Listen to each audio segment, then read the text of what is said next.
হয়তো থাম্বনেল বা টাইটেল দেখে এতক্ষণে বুঝেই গেছেন রেসিপিটার নাম কি। তাও একটা কথা বলি, এই রেসিপি মানে পেঁপের ধোকাটা যদি রান্না করে কাউকে খাওয়ান তাহলে কিন্তু প্রকৃত অর্থেই তাকে ধোকা দেওয়া হবে, কারণ কেউই এটা খেয়ে বুঝতে পারবে না যে এটার মধ্যে পেঁপে আছে। অনেক মানুষ যারা পেঁপে দেখলেই নাক সিটকান, তারা কিন্তু এই পেঁপের ধোকাটা পেলে চেয়ে চিনতে খাবেন, এটা বলতে পারি।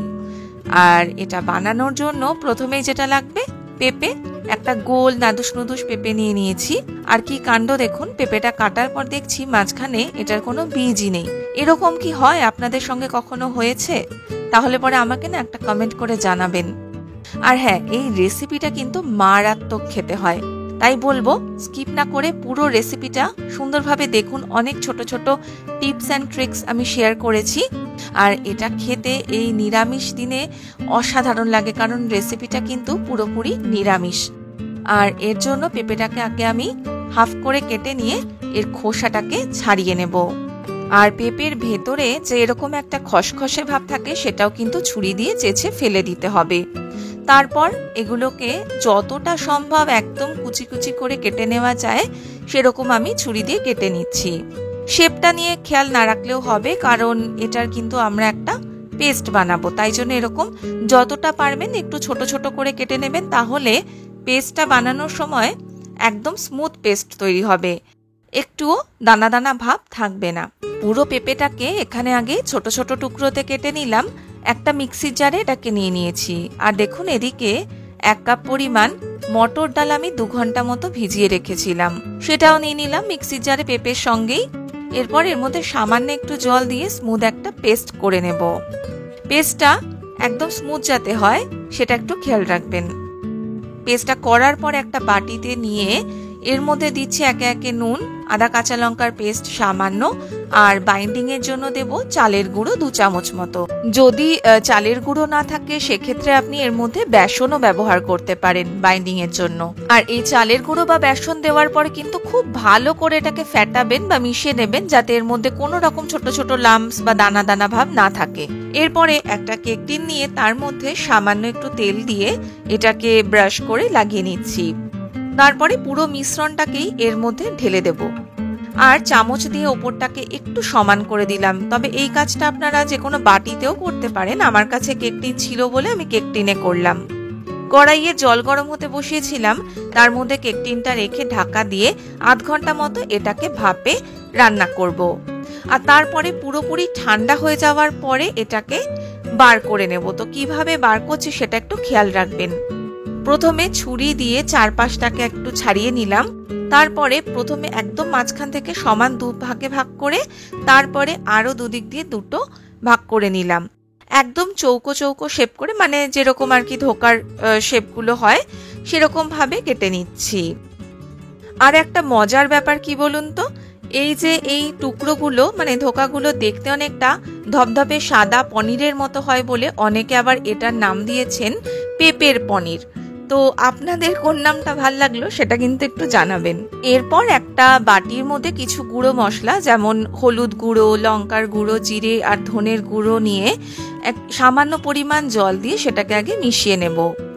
কারণ যেহেতু এটা একটা নিরামিষ রান্না, এই গুঁড়ো মশলাগুলো আমি ব্যবহার করব। এইভাবে একটু মিশিয়ে নিলে মশলাটা কিন্তু পুড়ে যায় না, খুব সুন্দরভাবেই কষানো যায়। আর দিলাম সামান্য একটু হিং। এরপর কড়াইয়ে সর্ষের তেল ভালো করে গরম করে নিলাম। আমি কিন্তু রান্নাটা সর্ষের তেলেই করছি। তেল ভালো করে গরম হলে একটা একটা করে এই ধোকাগুলোকে দিয়ে ভেজে নেব। একসঙ্গে সবগুলো ভাজছি না, আমি 2টো ব্যাচে সবগুলোকে ফ্রাই করেছি। ভালো করে একটা সাইড প্রথমে ভাজা হলে তবে আস্তে আস্তে উল্টে দিয়ে অপর দিকটাও ভেজে নিতে হবে। বেশি হুড়োহুড়ি করবেন না, তাহলে কিন্তু এই ধোকাগুলো ভেঙে যেতে পারে। কারণ পেঁপে তো একটু নরম হয় বেটে নেওয়ার পরে, যতই এটা ভাপিয়ে নিই তাও সাবধানে করাই ভালো, তাহলে জিনিসটা একদম সুন্দর থাকে শেপটা। তো বোথ সাইড দেখুন এরকম একটু লালচে লালচে মতো হয়ে গেলে এগুলোকে ভেজে তুলে নিচ্ছি। এইভাবেই পরের ব্যাচটাকেও কিন্তু সুন্দরভাবে ভেজে তুলে নেব। তারপরে কিছু আলু আমি বড় বড় এরকম ডুমো ডুমো করে কেটে রেখেছিলাম, সেগুলোকে ওই তেলের মধ্যে দিয়ে সেগুলোকেও একটু লালচে লালচে করে ভেজে তুলে নিচ্ছি। এরপর দেব ফোড়ন। ফোড়নের জন্য নিয়েছি গোটা জিরে, তেজপাতা, শুকনো লঙ্কা, লবঙ্গ, এলাচ আর দারচিনি। ফোড়নের সুন্দর গন্ধ বেরোলে দিয়ে দেব আদা কাঁচা লঙ্কার পেস্ট, আর তারপরে এটাকেও সুন্দর করে কষিয়ে নিতে হবে যতক্ষণ না আদা আর কাঁচা লঙ্কার একটা কাঁচা কাঁচা যে স্মেলটা থাকে সেটা চলে যায়। এরপর ওই গুলে রাখা যে মশলাটা ছিল সেটাকে এর মধ্যে পুরোটা দিয়ে দিলাম। এবারে কিছুটা সময় নিয়ে কম আঁচে এটাকে কষাবো যতক্ষণ না পুরো মিশ্রণটা থেকে তেলটা ছেড়ে আসছে। দিয়ে দিলাম নুন পরিমাণ মতো। এরপর দেখুন কালারটা কতটা চেঞ্জ হয়েছে আস্তে আস্তে। এরকম যখন ওপরে তেলটা ভেসে উঠবে তখন দিয়ে দেব টমেটোর পেস্ট। আমি একটা বড় সাইজের টমেটোর পেস্ট তৈরি করে রেখেছিলাম, সেটা এবার এর মধ্যে দিয়ে সেটাকেও কষিয়ে নিলাম। আর খেয়াল রাখবেন যেন টমেটোরও কাঁচা গন্ধটা না থাকে, তাহলে কিন্তু রান্নার স্বাদটা ভালো হয় না। মশলার মধ্যে সামান্য একটু গরম জল দিয়ে প্রথমে আলুগুলো দিলাম, কারণ আলুগুলো তো সেদ্ধ হতে একটু বেশি সময় লাগবে। তো আলুগুলো দিয়ে বেশ কিছুক্ষণ কষিয়ে নিয়ে তারপরে বাকি পুরো জলটাকে এর মধ্যে দিয়ে দেব। মানে যতটা গ্রেভি আমাদের দরকার সেই অনুযায়ী জলটা এতে অ্যাড করতে হবে। এবারে গ্রেভিটা যখন ফুটে উঠবে তারপরে ঢাকনা দিয়ে কিছুক্ষণ এটাকে কুক হতে দেব।